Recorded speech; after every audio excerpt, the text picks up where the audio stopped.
Good morning, everyone. It's Friday, September 9th, and New Mexico Style remembers 9/11. 10 years ago this weekend, our lives were changed forever. And today we remember those lost, and we hear the personal 9/11 stories of a New Mexico woman who watched the horror unfold right before her eyes. Albuquerque firefighters who aided in the recovery and cleanup efforts at the Pentagon, and we visit Sacred Heart Catholic Church, where parishioners found hope and healing in the rubble of the World Trade Center.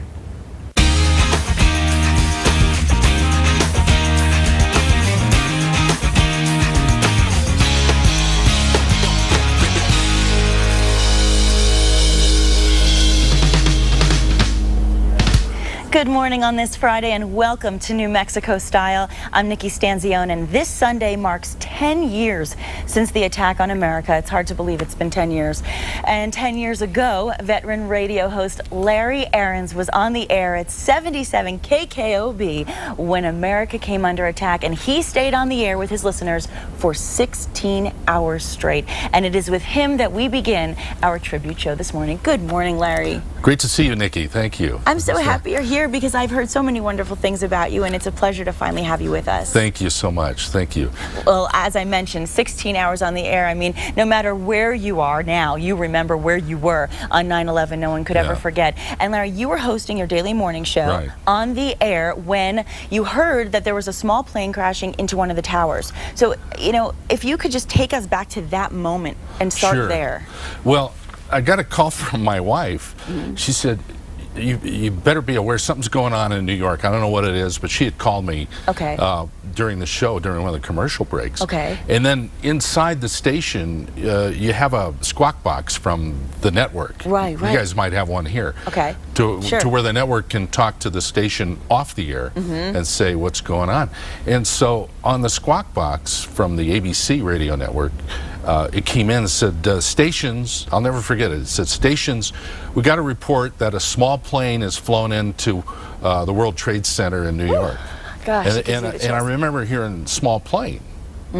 And at that time I was flying airplanes, and my first thought was, how is it that you're flying a little plane and you do not see this huge building? How can you miss it? I said, then was the weather bad? You know, you kind of wonder, how did that happen? Exactly. So we still got that report, and then the tone turned a little more serious. This is, you know, about 10 or 12 minutes before the top of the hour. Then we go to the network news at the top of the hour, and we had a TV set in the newsroom right outside the studio. I go out there and see the helicopter video footage of the building, and I said an expletive, and I said, this is no small plane, and this is not just an ordinary deal. This was not a little accident. No.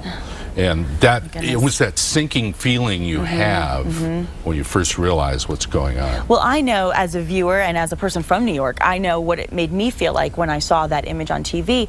Now, I can't even imagine, as you said, you actually said an expletive. Something came out naturally because it was your natural instinct to react. How did you regain composure to get back on the air and speak and relay the information to the public?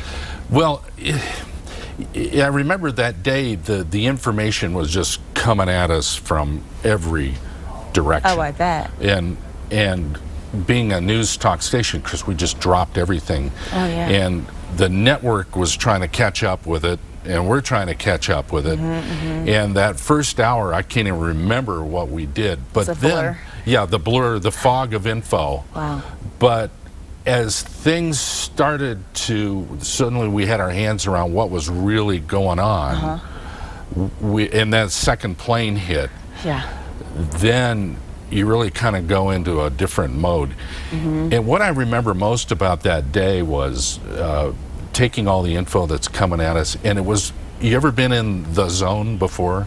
Whatever you do, whether it's being on TV or some kind of activity, out, whatever it is. You kind of get into this, everything is clear, it's all lucid, and I felt like I was in that place where I knew exactly what we needed to do. And I can remember that the most important thing we had to do was kind of separate fact from fiction. In that live setting, tell the audience, here's what we do know, and here's what we're hearing, but we don't know. Because you don't want to create any kind of panic, and you don't want to say anything prematurely before you really know the fact, especially because it's coming in from different sources all across the country. So what did you actually say to your listeners? Once that second plane hit, what did you say?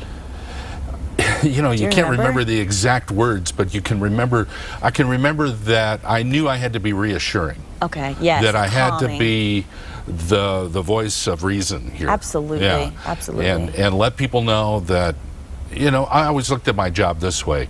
If everything's okay, say so, and if everything's not okay, you gotta say that too. Right, be honest, because you can't fool a viewer, you can't fool a listener. They are onto it. And you have to be straightforward. And that's what builds trust, and that's what builds that camaraderie, even when you don't know your listeners or your viewers. You know, we feel a camaraderie with the people that we relay information to on a daily basis. And you want to always build that trust and continue to maintain it. Exactly. Now, one of the things that people don't realize is that we had a contingency of New Mexicans who were at the Pentagon that morning. Oh my gosh. You haven't heard that a lot in the news coverage of this. No, I didn't even know So during all of this, I'm doing what a good news host would do, call my sources. So I call Charlie Thomas.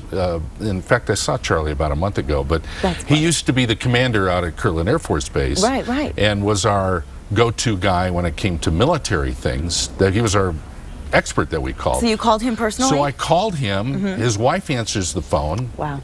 Again, it's early morning. Of course. She says she's freaked out because she says Charlie's in Washington at the Pentagon. Gosh. So here's his cell phone. So I call him. Well, they had a meeting. There were several New Mexicans, their business leaders, about Kirtland Air Force Base. You know, there was talk about closing the base. So they had a meeting at the Pentagon at 7:38 in the morning. On September 11th. On September 11th. They had finished the meeting and had just left the Pentagon. Oh my goodness. Thankfully, they were not in the area that was hit, but they were in the building just an hour prior to. Wow. And these were several local business leaders who were there, and Charlie was one of them.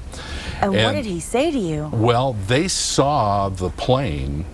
They had gotten over to the Capitol building and were just kind of getting ready to go inside to meet with our congressional delegation. Okay, and the like plane any other day. Went right over them, you know, at a couple of 100 feet on its way to hit the Pentagon. And it was chilling to hear him talk about that and how close they came to being there. And to recount the moment firsthand. Yeah. I mean, that's what's so scary. And then now, as you continue on in this broadcast, I mentioned 16 hours.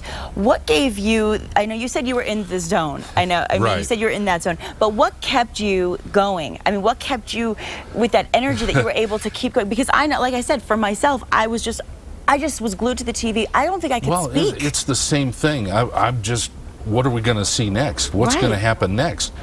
And everybody's wondering that, including the hosts on the air. What's the next thing? We finally get to where we don't know how bad it is in terms of loss of life or any of that. That's all pure speculation. But you know, when the towers went down, you know it's just a horrible thing. And you know the images that you're watching on the monitors and on the TVs, and those images, I mean, they speak 1,000 words, obviously. So we're to the point where it's time to let people talk. So I remember about midday, about lunchtime, we opened the phones and people wanted to, you know, there's a lot of anxiety at the time. No kidding. And people just wanted to talk. And what I remember the most about the listeners is how together everybody was. Remember that feeling that the country pulled together? Oh, the unity, of course. We were getting that hours after the event, where people felt a bond with each other at the time. As an American. Yeah, exactly. And that was being expressed. There was a lot of fear, of course. Sure, and I'm sure people who had relatives and family from back east, or people who were from back east, were so concerned about people. And with everything being you know, everything was just in speculation at that point. So nobody knew what to expect, and it was hard. I mean, my sister was going through the Lincoln Tunnel on her way to work. She was living in Hoboken, New Jersey, right across the river, and she couldn't get phone service. Yeah. And I remember I was living in LA at the time. I had just come back from New York, talking to my mother on the phone saying, how are we going to get a hold of her? What if she's already out of the tunnel and she's where the towers are, because that's close to where she was. And just that fear of not being able to reach your loved ones. So being able to talk to somebody that you listen to every day like a friend on the radio had to be such a comfort. We just decided that would be a good thing to do. It's a great idea. In between all the news reporting, that's kind of what we did, is we just talked to folks and let them say it. Yes. Whatever was on their mind. And I can remember it was a great thing for me too to hear it. And the hours just went by, and I didn't want to leave. I was there till about 9 o'clock, and they finally said, after starting the show at 5:30 in the morning, they said, you know, you need to leave. And after your wife called you that early, she was probably waiting for you to get home too, and giving you a little bit of comfort of her own. How did the day actually end for you at that? What was the final point of the day? How did you wrap it all up? They made me leave. I didn't want to leave because it was so compelling, and so I was so in the moment that day, and I really didn't want to leave the story, but I had to get up and do it again the next day. You had to do it the next day. I knew that we'd have a few things to deal with, and so I needed to go get out of there. But well, you were a part of history for so many New Mexicans who were able to get comfort from you that morning, and thank you so much for sharing the story, because I think it's important that we all just hear those stories firsthand and understand what it was like from every angle and from every aspect. Nikki, thank you. Thank you so much, Larry. What a pleasure. Pleasure to have you here. And let's check in now with John Smith, who has this weekend's forecast.